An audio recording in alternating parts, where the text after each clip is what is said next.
Inilah Masya Allah, kita berada di dalam Museum Wahyu. Ini adalah replika daripada bentuk Jabal Nur, Gua Hira di dalamnya ini. Nah, ini miripnya dengan yang asli Gua Hira di puncak, betul-betul sama. Nah, jadi yang belum pernah ke dalam Gua Hira, yang naiknya sampai 2 jam bisa merasakan bagaimana sensasi replikanya saja. Ini betul-betul mirip dengan yang aslinya. Subhanallah. Nah, ini coba saya akan merasakan bagaimana masuk di dalam replika Jabal Nur, Gua Hira ini.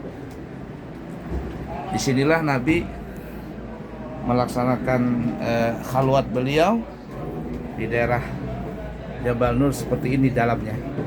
Gua Hira maksudnya. Masya Allah.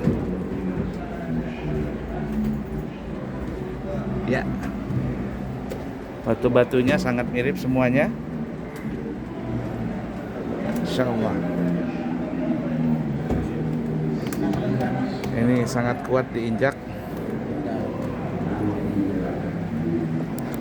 Ya. Merasakan walaupun belum yang aslinya, yang replikanya nggak apa-apa.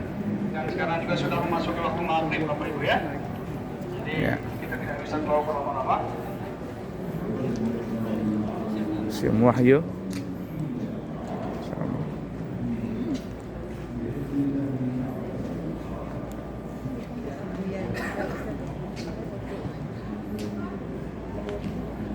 Niat jamaah takhir aja ya, maju jamaah takhir. Ya. Mari Bapak Ibu sekalian, alhamdulillah kita telah melihat replika dari Gua Hira. Kurang lebih seperti inilah bentuknya, hampir 1:1 dengan aslinya Bapak Ibu sekalian. Hanya saja yang di sini dibuat agak besar sedikit ya, aslinya lebih kecil. Hampir 1:1, cuman yang di sini agak besar. Bagi yang pernah ke Gua Hira pasti bisa membedakan Bapak Ibu ya, aslinya lebih kecil dari yang di sini. Dan Bapak Ibu sekalian, Rasulullah SAW selalu pergi ke Gua Hira 3 tahun sebelum diangkat menjadi Nabi. Rasulullah pergi ke Gua Hira di bulan Ramadan saja. Kemudian 6 bulan sebelum diangkat menjadi Nabi, Rasulullah lebih sering ke Gua Hira. Dan setelah diangkat menjadi Rasul, dilantik menjadi Rasul, setelah itu Rasulullah tidak pernah lagi ke Gua Hira, Bapak Ibu sekalian. Meskipun Rasulullah masih menetap di kota Mekah, namun sudah tidak pernah lagi ke Gua Hira. Kemudian di ruangan berikutnya, di ruangan ini khusus menceritakan tentang kisah ibu kita semua, Ummul Mukminin Khadijah bintu Khuwailid radhiyallahu anha. Silakan yang laki-laki terlebih dahulu Pak ya. Ya, silakan yang laki-laki di sisi kanan saya Pak, mohon tunggu sebentar. Silakan yang laki-laki di sisi kanan saya, sebelah kanan saya. Ibu sebelah kiri saya ya, cukup di situ aja Bu. Silakan Pak, yang laki-laki sebelah sini Pak. Sebelah kanan saya, laki-laki semuanya sebelah sini Pak, monggo. Sebelah kanan saya. Baik Bapak Ibu sekalian, mengapa di sini angkat kisah tentang Khadijah? Untuk menyesuaikan runut cerita Bapak Ibu, rangkaian cerita. Karena setelah Rasulullah turun dari Gua Hira, orang yang pertama kali jumpai Rasulullah adalah istri beliau, Khadijah bintu Khuwailid. Mari Pak, silakan saya Pak yang laki-laki. Saya ceritakan secara ringkas Bapak Ibu ya, barangkali sambil menunggu jamaah yang masih berfoto-foto, mohon disegerakan, jamaahnya masih berada di replika Gua Hira, mohon disegerakan karena sudah ditunggu dengan jamaah yang lain. Bapak Ibu sekalian, semua tulisan yang ada di dinding ini berkaitan dengan Khadijah bintu Khuwailid. Dimulai dari yang paling kiri, bertemu nasabnya dengan Rasulullah pada kakek beliau yang kelima, Qusay bin Kilab namanya. Jadi Khadijah dengan Rasulullah satu kakek pada tingkatan yang kelima, namanya Qusay bin Kilab, menikah dengan Nabi ketika usia Nabi 25 tahun dan usia Khadijah 40. Dari pernikahan ini Allah karuniakan 4 orang anak perempuan dan 2 anak laki-laki. Dan berapa anak Rasulullah Bapak Ibu? 7 Bapak Ibu ya, 6 dari Khadijah, 1 dari Maria Al-Qibtiyah bernama Ibrahim, 4 perempuan dan 3 laki-laki, 3 laki-laki seluruhnya wafat ketika masih kecil. Bapak Ibu sekalian, ketika itu Rasulullah turun dari Gua Hira dalam keadaan ketakutan sampai menggigil meminta kepada Khadijah untuk menyelimutinya. Lalu Khadijah tanpa bertanya apapun langsung menyelimuti Nabi. Setelah Nabi tenang, barulah dia bertanya apa terangan peristiwa yang dialami dan Nabi pun menceritakan. Nabi mengatakan, aku khawatir dengan diriku. Kemudian Khadijah mengucapkan kata-kata ini Bapak Ibu, kata-kata yang teramat masyhur ya. Absyir wallahi la yukhzikallahu abada. Tenanglah suamiku, bergembiralah suamiku, demi Allah sesungguhnya Allah tidak akan pernah mengecewakan engkau selama-lamanya. Karena engkau adalah seorang yang selalu menjalin tali silaturahim, berkata jujur, memuliakan tamu, dan suka melakukan kebaikan-kebaikan. Sudah habis, kan? Masih ada? Sudah habis. Baik Bapak Ibu sekalian, selanjutnya kita akan masuk ke ruang terakhir dari museum ini. Silakan yang laki-laki tetap di depan Pak ya, ibu-ibu di belakang Bu ya. Bapak Ibu sekalian, di sebelah kanan kita ini, mari Bapak Ibu, sebelah kanan kita, mohon tunggu sebentar. Sebelah kanan kita ini adalah replika dari Mushaf Utsmani. Mushaf yang kita baca sekarang itu semuanya Mushaf Utsmani namanya. Ini disebarkan kepada Sayyidina Utsman bin Affan, Khalifah ketiga. Beginilah bentuk penulisan Mushaf Utsmani pertama kali, tanpa ada harakat dan titik 18 baris dari atas ke bawah. Ini hanyalah replika Bapak Ibu. Aslinya ada di Turki di Museum Topkapı ya, yang di kaca Bapak Ibu. Kemudian kita masuk maju sedikit ke depan. Ibu-ibu tetap di belakang Bu ya. Yang laki-laki di depan Pak ya. Kemudian sambil jalan lagi saya jelaskan, sebelah kanan kita ini adalah replika dari Sahih Bukhari. Sahih Bukhari adalah kumpulan hadis Rasulullah SAW yang dihimpun oleh Imam Bukhari rahimahullah. Ini juga replika Bapak Ibu. Dan kita fokus di sini, silakan Pak. Yang laki-laki sebelah kanan saya Pak. Yang laki-laki mari Pak sebelah kanan saya. Ibu-ibu sebelah kiri saya Bu ya. Kalau tadi kita melihat replika mushaf, di depan kita ini Bapak Ibu, ini adalah mushaf asli ditulis oleh seorang perempuan berasal dari Pakistan namanya Nasib Aftar. Memulai penulisan mushaf ini pada usia 30 tahun dan selesai pada usia 62 tahun.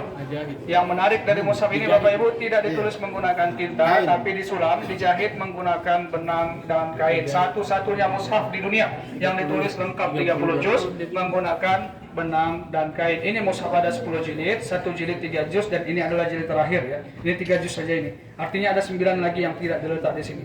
Beliau menceritakan tidak menulis mushaf ini, tidak menyulam mushaf ini kecuali dalam keadaan suci dan setelah sholat tahajud dari pukul 1 sampai pukul 5 pagi. 4 jam setiap hari sampailah 32 tahun setengah dari umurnya. Sekarang umurnya kurang lebih 67 tahun, masih hidup Bapak Ibu ya. Masih hidup lagi. Alhamdulillah kemarin sebelum Ramadan datang ke sini dan sempat menyerahkan sebagian alat-alat yang beliau gunakan. Insya Allah setiap tahunnya akan diundang ke sini sebagai tamu kehormatan. Insya Allah biasanya sebelum Ramadan diundang ke sini. Sekarang posisinya masih di Pakistan Bapak Ibu ya. Masya Allah. Kemudian Bapak Ibu sekalian, akhir dari Rekrata Bawah ini kita disuguhkan dengan pemandangan yang indah. Di sebelah kanan Bapak Ibu, di sana Jabal Hira, di sana Gua Hira, di sana pertama kali Rasulullah bertemu malaikat Jibril di atas Bapak Ibu, paling atas sebelah kiri ya, paling pojok yang banyak lampu-lampu. Lalu kita bayangkan ketika itu Rasulullah bersendirian di atas sana, lalu datanglah malaikat Jibril kepadanya dengan membawa risalah dari langit, yaitu surah Al-Alaq ayat 1 sampai 5. Tempat peristiwa itu terjadi, Bapak Ibu berada di atas sana, tepat di depan mata kepala kita semua. Tempat yang sangat luar biasa sekali, menjadi nuktah bidayah, titik permulaan perubahan umat dari zaman jahiliyah menuju zaman terang benderang. Kemudian Bapak Ibu, ini adalah jalur baru yang tadinya telah saya sebutkan sebelumnya. Untuk jalur pejalan kaki sudah dibuka sejak 1 bulan yang lalu. Boleh nanti bagi yang ingin mencoba bebas Bapak Ibu, barangkali mau foto-foto di atas bebas ya.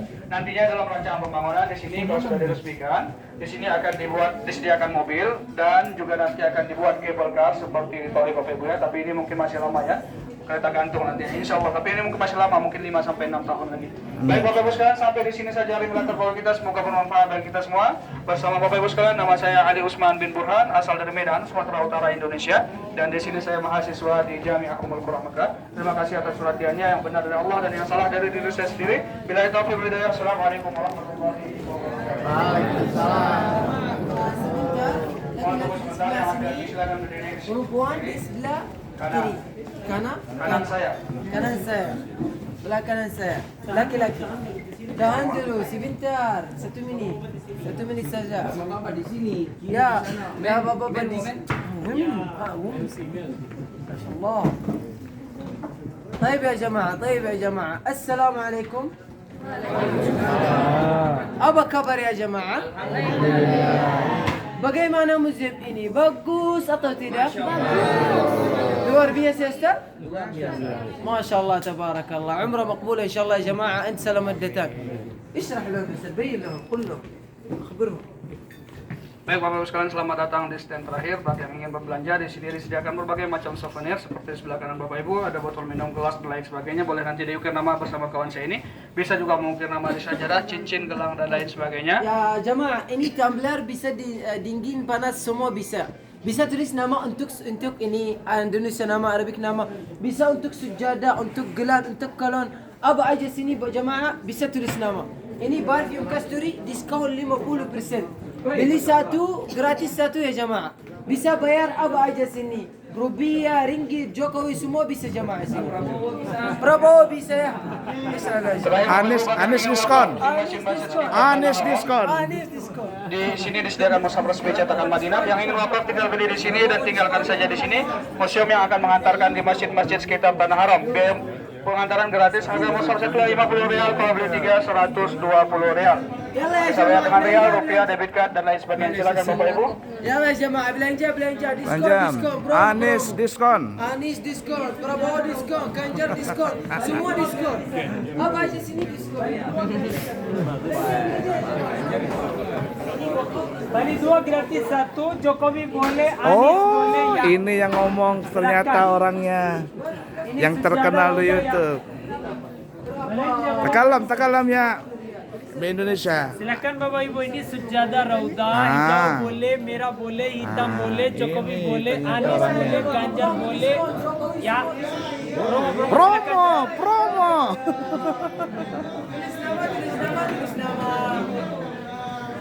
Ternyata di sini dia orangnya.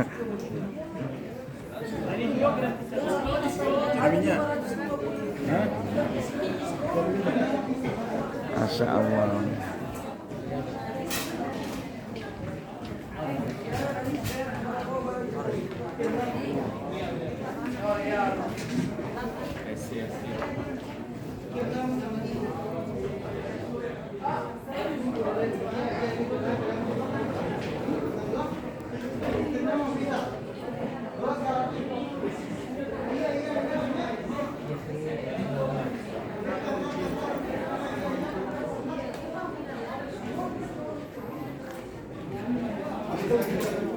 Di dalam tadi kita disuguhkan bioskop yang sangat luar biasa. Seumur-umur baru juga melihat bioskop bentuknya seperti itu. Masya Allah, luar biasa.